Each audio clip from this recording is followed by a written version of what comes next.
Olá, queridos, sejam bem-vindos ao canal Atos do Luiz. Eu sou o Luiz e no vídeo de hoje nós vamos terminar este livro aqui, O Reinado de Davi.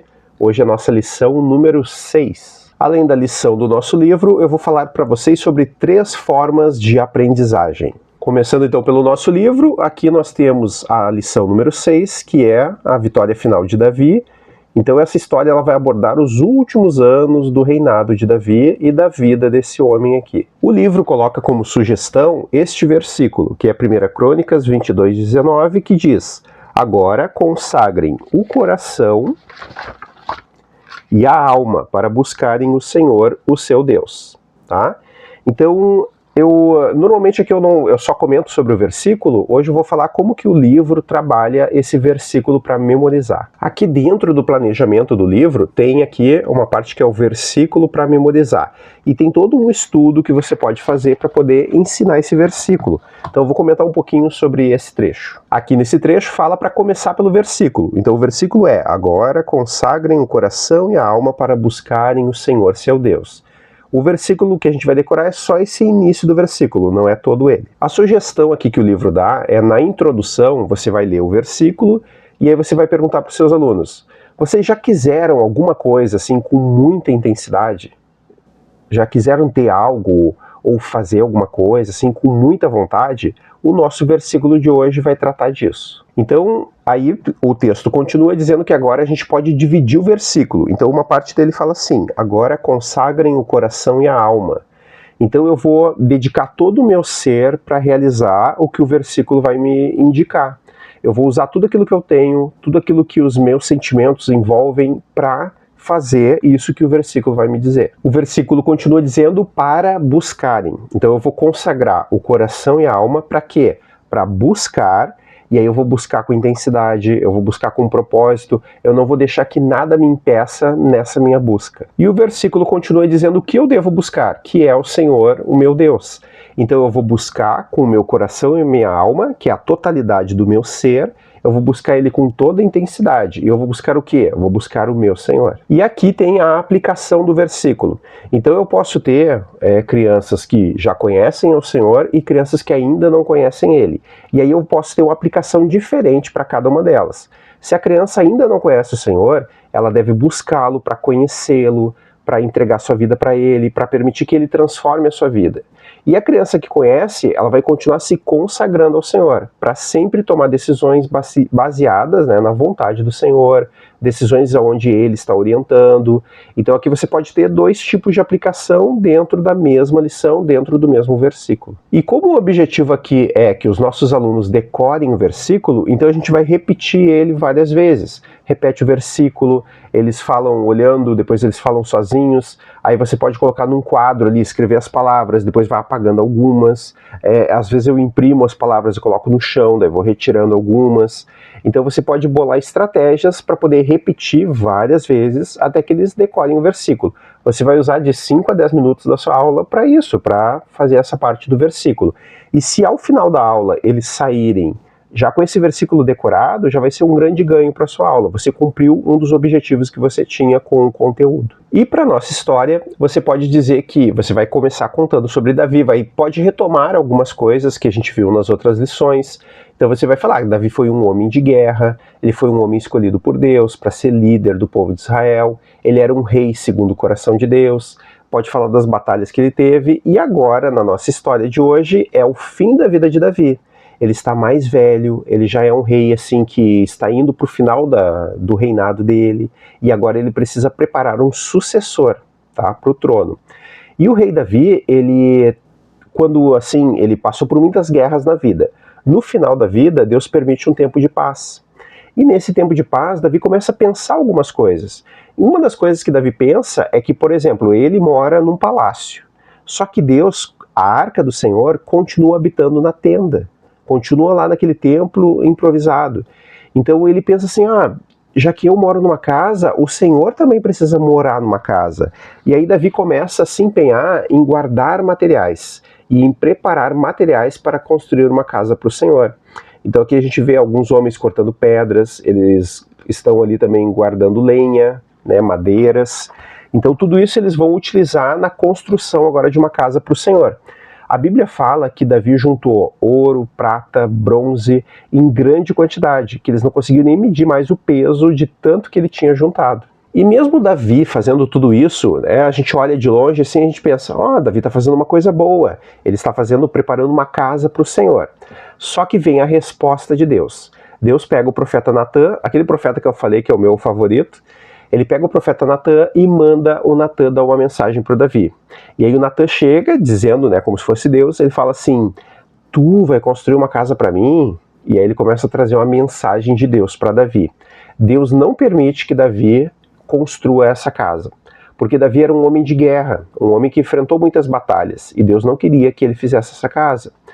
Então, né, talvez Davi tenha recebido essa palavra assim com dificuldade, com tristeza, só que Deus permitiu algumas coisas. Deus permitiu que o Davi fizesse o projeto e se envolvesse ali nesses materiais, de guardar os materiais, mas Deus falou para Davi que o filho de Davi seria o sucessor no trono e que esse filho seria um homem de paz e que ele faria a construção do templo. O filho de Davi escolhido para ser o sucessor dele foi Salomão. Então aqui nós temos Salomão com Davi e Davi mostrando os planos do templo, explicando como é que vai ser, como é que seriam as coisas, como é que ele deveria organizar, tá? Então Davi está preparando esse sucessor. Só que na vida de Davi, nem tudo são flores, nem tudo dá certo sempre. Ele teve já uma situação que o Absalão tentou tomar o trono, e agora, de novo, ele vai ter uma situação com um de seus filhos, o Adonias. O Adonias, sabendo que o rei está quase morrendo, está quase terminando a carreira, ele pensa que ele deve ser o novo rei, ele quer assumir o trono. E aí o Adonias começa a elaborar seus planos para poder tomar o controle. O Adonias vai juntar um grupo de pessoas que apoiam ele. Até o próprio Joabe, que é um homem que tanto ajudou Davi, o Joabe acaba se passando agora para o lado do Adonias. O Adonias junta essas pessoas, ele leva eles para um lugar para poder fazer uma festa, para poder começar a juntar e fortalecer essa ideia de que agora ele vai ser o novo rei, e não Salomão. E aqui uma pausa na nossa história para eu dar falar da primeira forma de aprendizagem, tá? E aqui eu vou compartilhar um conteúdo que tem a ver com a programação neurolinguística. Então é como se a gente pegasse 3 tipos de aprendizagem. Os nossos alunos, eles vão estar encaixados dentro de algum desses grupos de aprendizagem, ou até nos 3. Às vezes você vai ver aqui que eles podem ter mais de um tipo de aprendizagem, mas geralmente esses 3 atendem o que está dentro da nossa sala de aula. E quando nós preparamos uma aula, né, nós vamos passar um conteúdo, é importante eu considerar esses 3 tipos de aprendizagem, essas 3 formas, para que eu faça uma aula e atenda a necessidade que o meu aluno tem. Então essa primeira forma são as pessoas visuais, são aquelas que aprendem vendo, tá? Então, para uma pessoa visual, uma figura, uma imagem, um vídeo, tudo isso vai ser muito importante para o aprendizado dessa pessoa, tá? Não importa a idade, ela vai se manter nesse grupo aqui de aprendizagem dela. E aí, se eu fizer uma aula pensando nisso, imagina que você tem alunos visuais. Então o visual da sua sala vai ajudar eles ou atrapalhá-los, tá? Então, por exemplo, eu tenho aqui escrito, né? Esses alunos, eles aprendem melhor vendo. Eles preferem imagens, gráficos, cores, esquemas, apresentações e leitura, né? Eles vão ver ali escrito.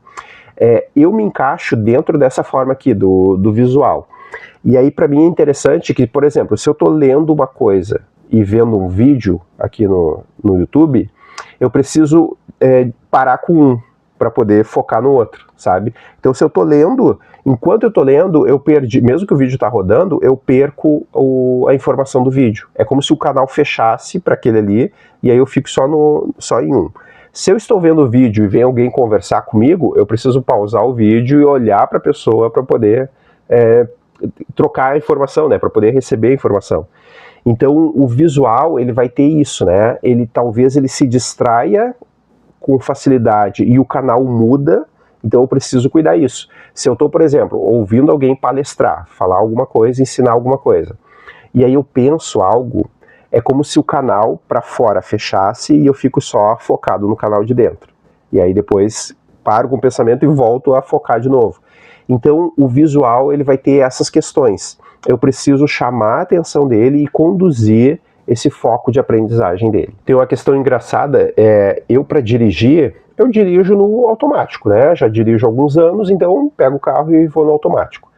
Mas quando eu vou estacionar, se eu estou ouvindo música, eu preciso desligar o rádio para poder estacionar. Então, né, é aquilo de fechar um canal para poder focar em outro. Então, desligo a música, aí parece como se a visão melhorasse, né? E aí estaciona o carro. Então, essas pessoas visuais, até o ambiente vai ajudar ou atrapalhar. Um ambiente desorganizado vai atrapalhar uma pessoa visual, porque ela vai ficar, sabe, assim, com muitas coisas, né, com muitos conflitos. Eu aqui tenho muita coisa, aqui, que eu organizo no escritório. Às vezes a desorganização dele me atrapalha, e aí eu tenho que organizar tudo antes para poder gravar um vídeo, por exemplo. Eu tenho que poder mexer nas coisas e pensar e ajustar o lugar, ele tem que ter um lugar para tudo, senão acaba me atrapalhando. Então o visual, ele entra numa sala bagunçada, ele vai ter problema. E aí a sua aula tem que ser pensada nisso. Se você é desorganizado de natureza, quando você vai dar aula para um visual, a sua organização precisa contribuir com o aprendizado dele. Então você vai se policiar também nisso, você vai cuidar, assim, às vezes as cadeiras organizadas. Existe até uma desorganização controlada e planejada, isso faz parte. Imagina assim, a sua sala é sempre do mesmo jeito, o mesmo formato das cadeiras. Só que um dia você vai usar a desorganização para trazer um conteúdo, ensinar um princípio. E aí você, assim, desarruma, né, aquela ordem natural da sala. Quando chegar os visuais, eles vão, ué, o que aconteceu? O que está diferente, né? Ele presta muita atenção no ambiente. Então, e aí você faz eles sentarem naquele caos, e de repente você vai trazer um ensino que do caos Deus fez a ordem, por exemplo. E aí você vai depois organizar as coisas. Mas você usou aquele elemento para provocar um sentimento, uma sensação e consolidar o seu ensino, tá? Então, só que é diferente se a sua aula é desorganizada sempre, é por descuido. Então você tem que cuidar isso. O visual precisa desse ambiente organizado. Aqui, no texto que eu tenho, né, diz que talvez o visual ele fale muito rápido, porque ele pensa em imagens, e a imagem acaba passando rápido. Então a pessoa que ela tem, às vezes, um fluxo de fala muito grande, muito rápido, muitas ideias, assim, coisas muito intensas, porque ele vai pensando por imagens, e aí isso reflete na fala dele, e aí ele tem que falar, acaba falando muito rápido. Então vídeos, mapas mentais, ilustrações, tudo que você puder usar visualmente vai ajudar no aprendizado desse aluno, né? Voltando para a nossa história, o rei Davi, ele fica sabendo que Adonias, ele está fazendo lá a sua festa, e aí o rei Davi vai chamar os seus conselheiros, tá? Aqui esses homens que ajudavam o rei Davi. Ele sabe lá que Adonias está fazendo a festa, ele sabe que está tendo aquilo ali, aquele plano do Adonias de tomar o controle, então ele reúne esses homens e ele fala para os homens, olha, vamos fazer assim, vocês vão pegar o Salomão, vão colocar ele na mula real e vão fazer ele desfilar por Jerusalém. E aí vão levar ele até um local e ele vai ser ungido rei. E os homens fazem isso. Eles colocam Salomão na mula real, é uma mula que só o rei poderia montar, e levam ele por Jerusalém até chegar na fonte de Gion. E essa fonte, ela ficava, lá nessa fonte eles vão ungir ele para ser rei, e ela ficava próxima da casa onde Adonias estava fazendo a sua festa. Tá? Então, o Adonias vai ouvir os gritos de celebração, ele vai ouvir as músicas, as danças, tudo que está acontecendo, e aí ele vai ver que o plano dele deu errado e Salomão já está sendo lá até ungido rei, tá? E aqui tem uma coisa interessante, né? A gente está vendo um rei montado sobre uma mula, né? Sobre um animalzinho de carga. E isso vai nos lembrar de Jesus também, que um dia Jesus faz a sua entrada triunfal montado num jumentinho. Pode ser uma relação, né, dessa do rei, agora não mais um rei aqui da terra, mas o rei dos reis vindo para ser celebrado pelo seu povo, para que ele seja adorado. Então o Salomão está passando por isso, né? Ele está tendo esse início agora do mandado dele ali, ele está começando a ser agora o rei no lugar de Davi, seu pai. E agora a gente vai para a nossa segunda forma de aprendizagem, que são as pessoas auditivas, tá? Elas aprendem melhor ouvindo. Então elas preferem palestras, explicações orais, músicas, debates, conversas, e elas têm uma boa memória para sons tons de voz e palavras, tá? Então esses auditivos agora, antes eu toquei pelos olhos, pelas coisas que eu mostrei, agora eu vou tocar pelas coisas que ele vai ouvir, tá? Então alguém ali, uma palestra que você está assistindo alguém falar, isso vai chamar mais a atenção desse que é auditivo, o tom da voz da pessoa que está falando, a entonação, o ritmo. Você está contando a história, você pode variar o seu tom de voz que vai atingir mais o auditivo. Então você vai contar a história, às vezes você acelera o ritmo da fala, ou às vezes você diminui, fala mais baixo, fala mais alto, e aí tudo isso vai tocar nesse auditivo. Você pode usar músicas durante a sua aula. Se você toca algum instrumento, você vai, de repente, hoje em dia é muito fácil de fazer a letra de uma música, né? A gente tem as inteligências artificiais que podem ajudar nisso. Então, de repente, você faz uma música sobre a sua história, e aí se você é habilidoso com violão, com algum instrumento, você na sua aula você canta. E aí, cantando, vai atingir nesse auditivo, nessa pessoa que tem ali que aprende pelos sons, né? Então, você está vendo? De repente você, na sua aula, no seu planejamento, pensa, ó, eu vou atingir os visuais. Então eu tenho lá as minhas figuras, aqui eu tenho o meu livro que eu vou usar para ilustrar as coisas. Mas eu também vou usar uma música que me ajuda a reforçar essa verdade. E aí você já atingiu o visual e o auditivo, tá? Então tudo isso faz parte do ensinar para todo esse público.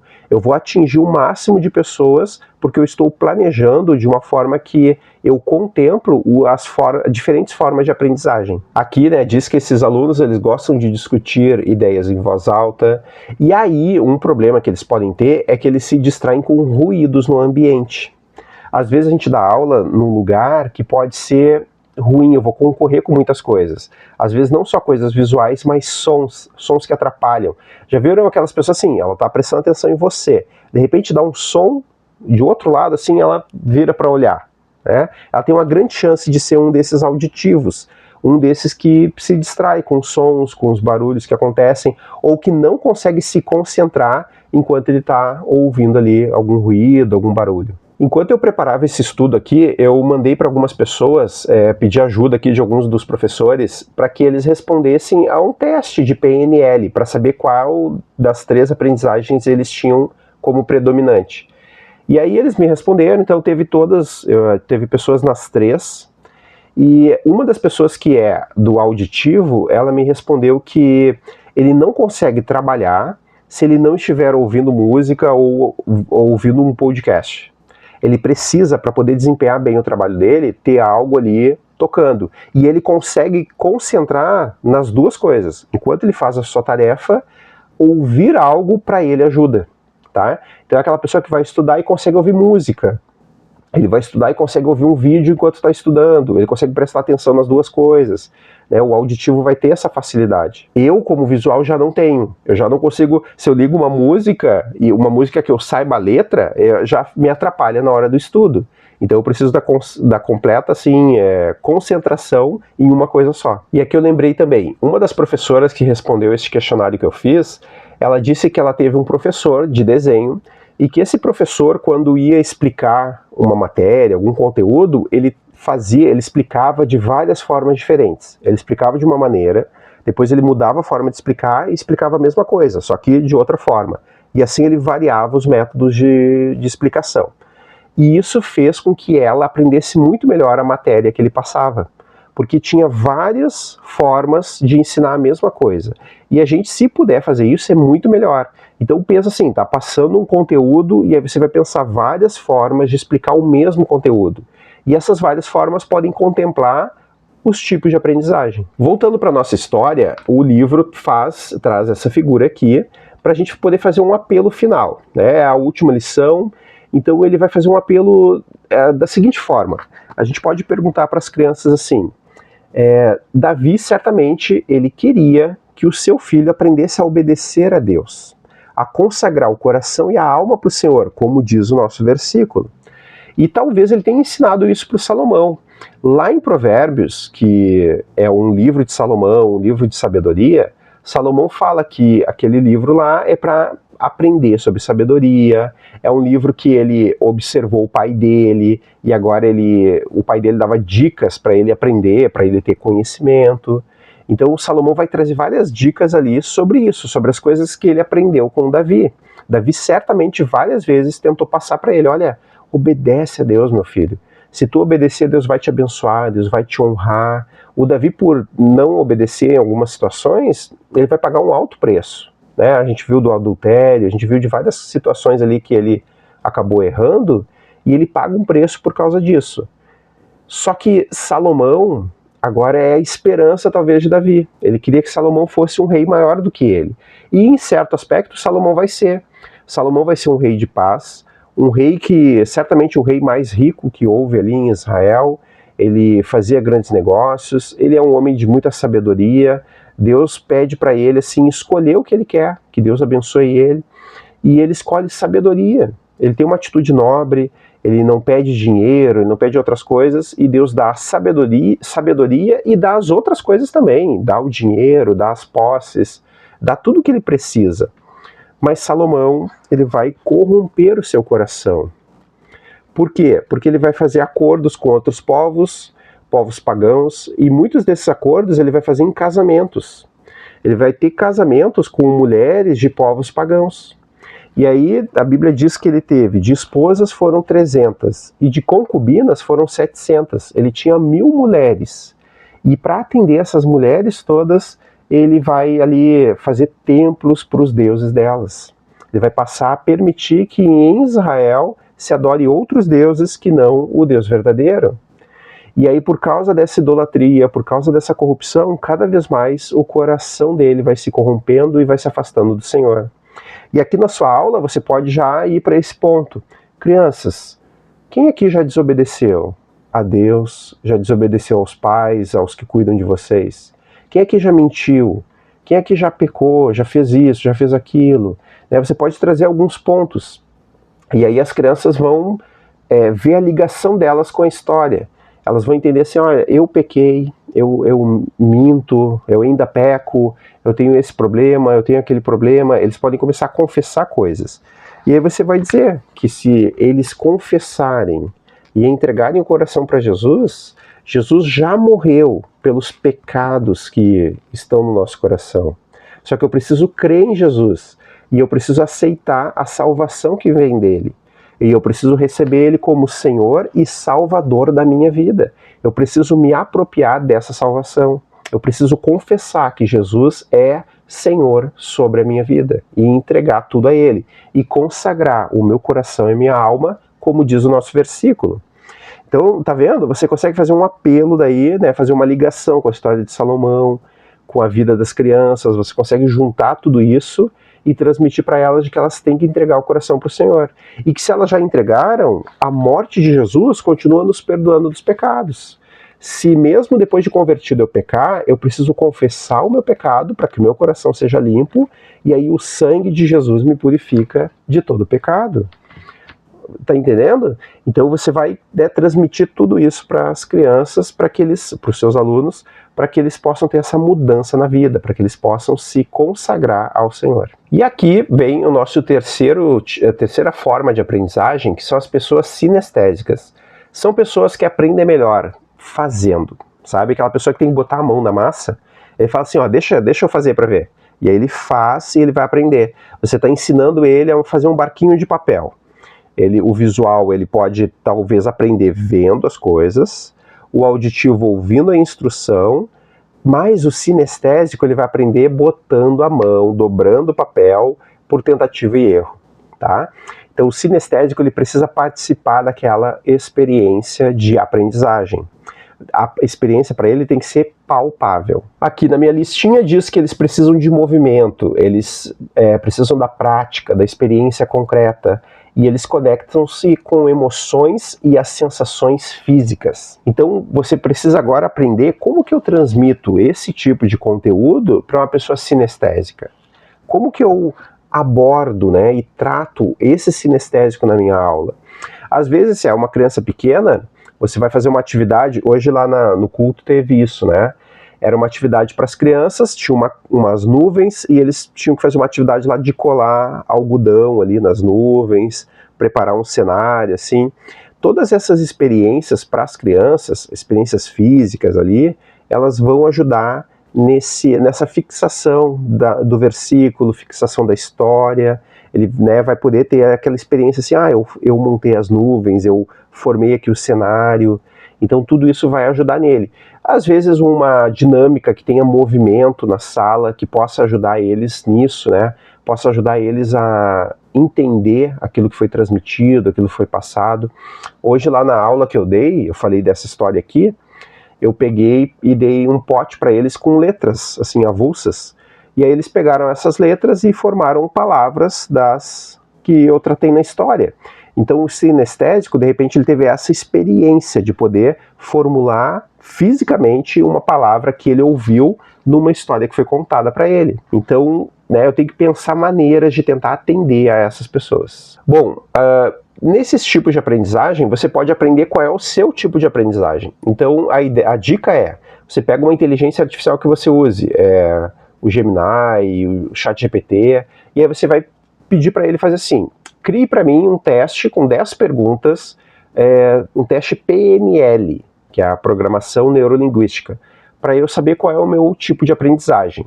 E ele vai fazer ali 10 perguntas para você, com alternativas, A, B e C, e você responde para ele, 1A, 2B, 3C, vai de acordo com a sua resposta. E aí no final ele vai dizer para você qual é o seu percentual, se você é visual, se é auditivo ou se é sinestésico, ou se é uma junção dos três, então ele vai explicar para você. A forma que você aprende não é a forma que você ensina, tá? Então eu sou o visual, mas na minha aula eu tenho que tentar atingir as 3 formas, porque eu posso ter os 3 tipos de aluno. Quanto mais eu conhecer os meus alunos, melhor vai ser. Se eu pudesse saber como cada um seria mais fácil de preparar uma aula para eles. Então, quanto mais você der aula, mais você conhecer os seus alunos, melhor é. Isso qualifica o seu trabalho. E aí você vai preparar uma aula de acordo com ali o seu público. Se você não sabe como eles são, uma turma nova, você vai ter uma experiência nova, tenta fazer uma aula que contemple essas 3 formas de aprendizagem. E a sua aula tem uma grande chance de ser efetiva para todos. E para finalizar a história, você pode dizer que existe uma promessa na palavra de que do trono de Davi viria um novo rei. E esse rei regeria as nações com um cetro de justiça. E o seu reinado não teria fim. Esse rei é Jesus. Então nós estamos aguardando a volta do rei Jesus, o rei dos reis, aquele que vai governar sobre todas as coisas para todo sempre. Esse foi o nosso vídeo de hoje, espero que vocês tenham gostado. Lembre-se de se inscrever no canal, deixar sua curtida e seu comentário aqui abaixo. Lembre-se que esse canal tem o objetivo de tornar você um professor melhor um pouquinho de cada vez. Nos vemos no próximo vídeo.